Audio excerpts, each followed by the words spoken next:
How do they count the votes on election night? And more importantly, what's going to happen in the days after election day? Now, I want you to favorite this video, save it, do whatever you have to do to be able to come back to it on election night, just in case you need a reminder of how things work when you start to question what the hell is going on. Before I explain how vote counting works, there are 3 things I want you to remember. 1, every state has its own rules about how it counts votes.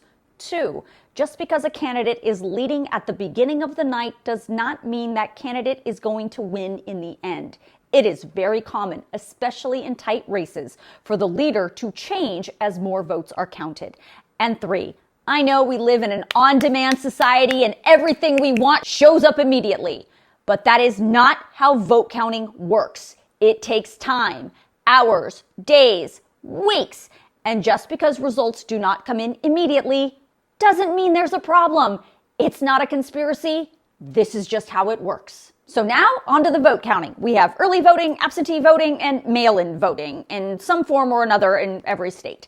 Generally, Democrats have always taken advantage of those early and mail voting options, but this year we are seeing more and more Republicans also taking advantage of those same early and mail voting options. But here's the thing, depending on your state, even if you've successfully filled out and turned in your mail-in or absentee ballot, that doesn't mean it's been processed or even counted yet.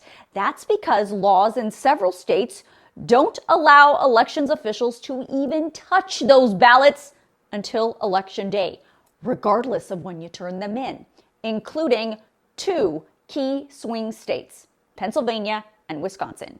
That means the votes that were cast in person on election day may get counted first, and then election workers will have to do what's called process or canvass the mail-in and absentee ballots. That means they have to look at it, verify the signature, verify the registration, open the ballot, flatten it out, and then count them on top of everything else they're doing on election day. And all that takes time and could delay results. But in the swing state of Arizona, for example, things are very different. That state law allows elections officials to not only process, but also count mail-in and absentee ballots before election day. That just makes things go a little quicker in that state. Now, some states allow counting to happen all through the night and overnight, but some states do not. Some states require the vote counting to stop late in the evening, and then they pick it back up in the morning. So you'll have to check with your own Secretary of State to figure out what the vote counting rules are in your state. Lastly, if the vote count is too close to call, certain states will allow candidates to request a recount of all the ballots.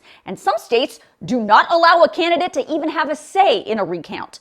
Other states have laws in place that say if the margin between the winner and the runner-up of a race is less than a certain percentage or less than a certain number of votes, then the state will automatically trigger a recount. And with a presidential race this close, that could happen.